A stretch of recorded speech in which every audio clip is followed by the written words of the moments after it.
Hello, welcome to the second tutorial. Here I will show you how to set up OmegaT for Tibetan translation. In the video notes there's a link to where you can download and install OmegaT. Once you have it installed, go ahead and start this video. In this video I'm going to show you how to set up the fonts to display Tibetan Unicode, set up the segmentation rules in OmegaT so that it properly segments the Tibetan script. I'll show you how to upload translation memories in the TMX format and how to upload your glossaries. So when you install OmegaT, there should be an icon on your desktop, and then you can open OmegaT from here, and this will be the first window you'll see. So to create a new project, go to Project, New, and let's call this project example. And this will create a project folder on your desktop. For languages, you'll set the source and target language. Tibetan should be in there, and the code is BO. And the code for English is EN. I use the default tokenizer. There's some different languages here, but there isn't a Tibetan one. But the default tokenizer works just as well, just works fine, so no need to change that. So hit OK, and it will create the folder. Now you need to add a document that you want to translate by clicking Copy Files to Source Folder. Now, OmegaT can translate from various file types, pretty much anything you would use in a word processor, whether it's a docx file from from Microsoft Word or a ODT file from OpenOffice. So you can work with any of those formats. I'm using a docx with a file I set up for this example. So once you add it to the folder, it will automatically open that document to the editor. And the first thing you'll notice is that the Tibetan isn't displaying. So we need to reset the font to one that it will display. So go to Options, Font, and there's a few fonts that will properly display Tibetan. But I recommend using Jomalari, and the reason is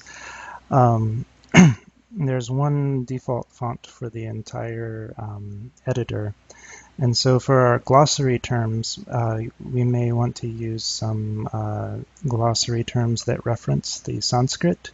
And if you use the Roman IAST transliteration, then you'll want to be able to see those proper Sanskrit diacritics, which will only display properly if the default Roman script is Times New Roman extended. And so Jomalari is one that will properly display those diacritics. I'll leave a link in the video notes that will take you to where you can download and install Jomalari, which is a free font. So next we have all of these tags. We notice this T0, T1, and so forth. We don't want those. They kind of are a little distracting. One thing you can do is open the document in the word processor and clear the formatting, and that should take most of them away, but sometimes that doesn't work. I don't really use any of these tags, so what I do is I just go to Project, go to Properties, and then check the Remove Tags. And it will reload the text, and that looks much nicer. Get a clean view of the text. So this is a simple text with just 8 lines of verse in it. However, it's put it all together in one segment, and the reason is because it is not recognizing the Tibetan punctuation. And so we have to give it some segmentation rules, so it breaks it down into lines. And so what I want to do is create a rule that creates whenever there's a shay and a blank space, it'll create a new segment.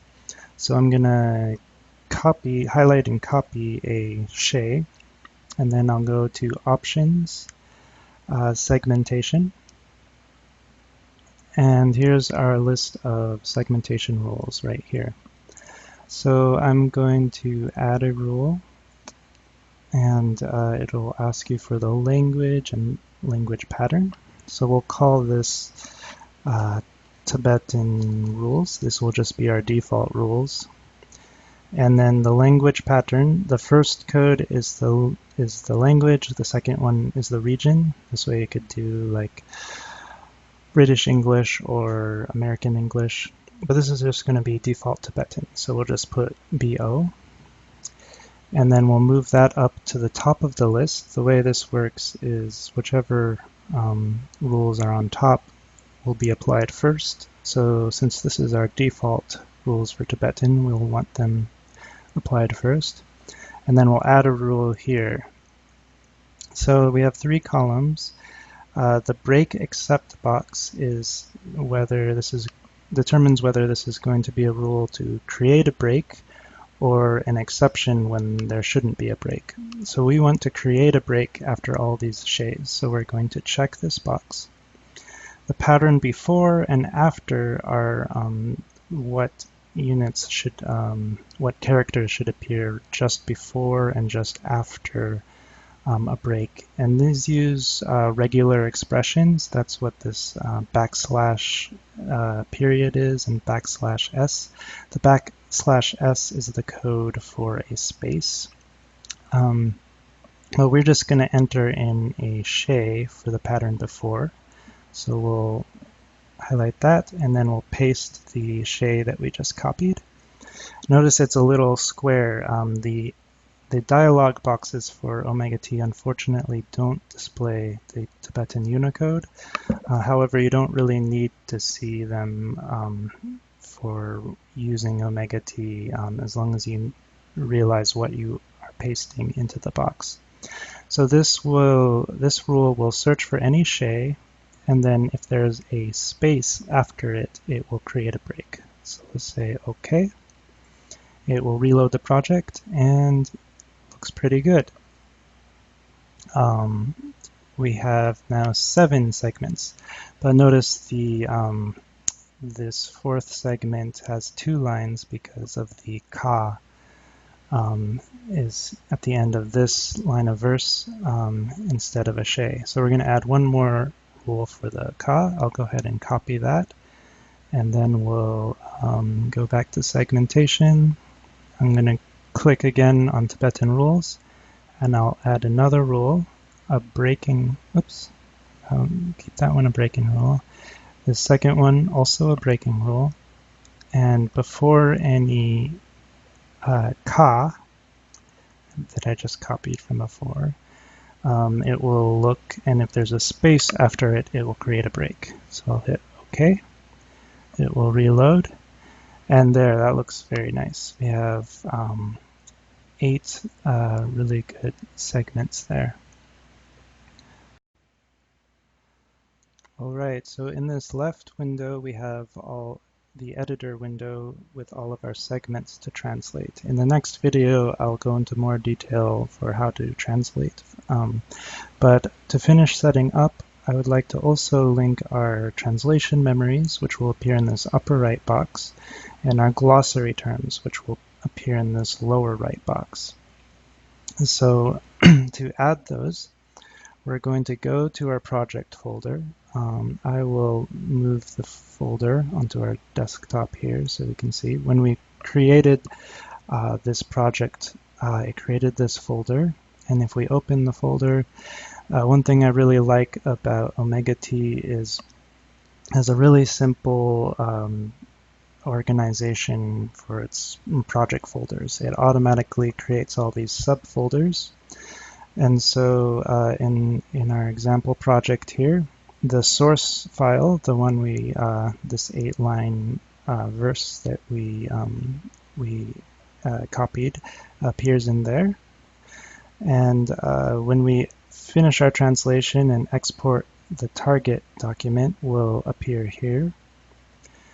And then the TM folder is where we can put our translation memories, and the glossary folder is where we will put our glossary. So all of those were automatically created.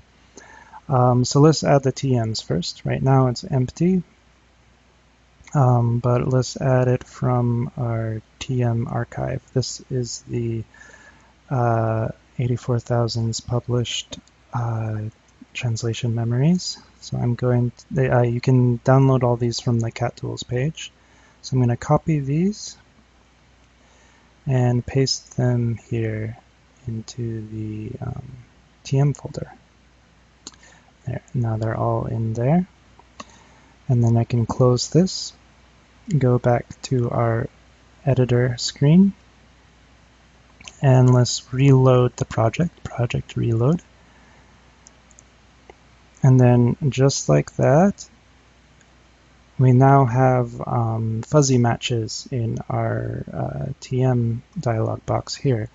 Here's our segment, Tamje Kenjeng Kungsik, and there's a similar segment in Tohoku 95 with the play in full for Tamje Kempa, Tamje Sikpa. So it's very similar, but it has a pa after the verb, and instead of kun, it has tamje, so we're getting a 56% match. And then there's some other matches below, like this tamje kempa una shukpa, and so forth. So that looks great, and then whatever segment we click, it will check that segment against our TMs for any matches. Now, what about the glossary? Glossary works in the exact same way. I'm going to copy the glossary from another project I have. So there's a similar subfolders here. And the glossaries are all contained in text files. So here's what they actually look like if you open a glossary file. You have your terms and definitions. So I'm going to copy this. You can download this also from the Cat Tools page. It's the cumulative glossary, 84,000's cumulative glossary. Then we'll go to example, and we'll go to glossary, and I'll paste. And then close that and go again to our dialog window, and it automatically began looking for these glossary terms. We didn't even need to reload it. And for instance, here it's found Gyelwa. The victorious one's found, because of Kangsak, it found Kangwa, but it also found Kangsak. It found Sakpa because of the Sak. It found and Gyel because of the Gyelwa. So it looks through that segment and links up any glossary terms it finds, and then displays its definition just below. Note that the two glossary files posted on the Cat Tools page, there's one that says no duplicates and one that says duplicates. That I mainly took out any Tibetan to English duplicates. So if that way you don't get 7 entries for Gyelwa or Sangye or something like that. But there are in the no duplicates, there are different Tibetan to English. For instance, this Gyelwa, you can see in 127, it was translated to Jina, but in 95, it was victorious one. So there's a little variation there. Okay, now last thing I want to show you is a little bit about these glossary files. Say you have a spreadsheet and you want to create your own glossary. So here's an example. I have just about 100 terms in a spreadsheet. Doesn't matter if it's Excel or Google Sheets or OpenOffice, whatever. You'll want to arrange a spreadsheet so that you have all the term the source terms in the first column, and then the second column, your English definition, and then add add a semicolon with any definition information. Maybe you add the Sanskrit, add some notes, whatever. But you want that all in the same cell. And then you can to select the whole table, press Control A, and then Control C to copy. And then we're just going to create, after we've copied this, we're going to create a, oops, my Excel file's a little frozen here. Give it a second. Okay, we're just going to create a ordinary text file. And we'll call this glossary example.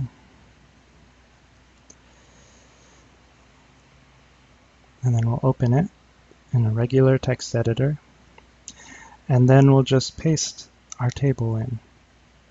And it automatically puts it into the format needed to import to OmegaT. Basically, it's a very simple format. You have the initial source term, and then it needs to be separated by a tab, and then you have the definition, and then at the end of the definition there's a line break that will separate that entry from the next one, and then that's the whole format that it uses. So if you copy a table from any spreadsheet application and paste it into a text file, it automatically sets it into that format. Then you can save. And when you save, if you're using Tibetan, you want to make sure the encoding isn't ANSI, but UTF-8 or a different Unicode. That way it will display the Tibetan Unicode properly. And then you can just open your project folder, and you can drop your glossary term right in there. And yeah, it's pretty neat. It's pretty simple. One note about the glossary: if there's two terms in the glossary, it will automatically see that. It'll create a comma and show you both terms, and then it'll put numbers for those different terms. So then the no duplicates has, like I said, it has Tibetan to English variations, but it duplicates where there is the same Tibetan and same English are taken out. But if you want all of them, there's also the full glossary as well. All right, thank you. In the next video, I'll go into some more details for editing and translating within the editor. Thank you. Bye.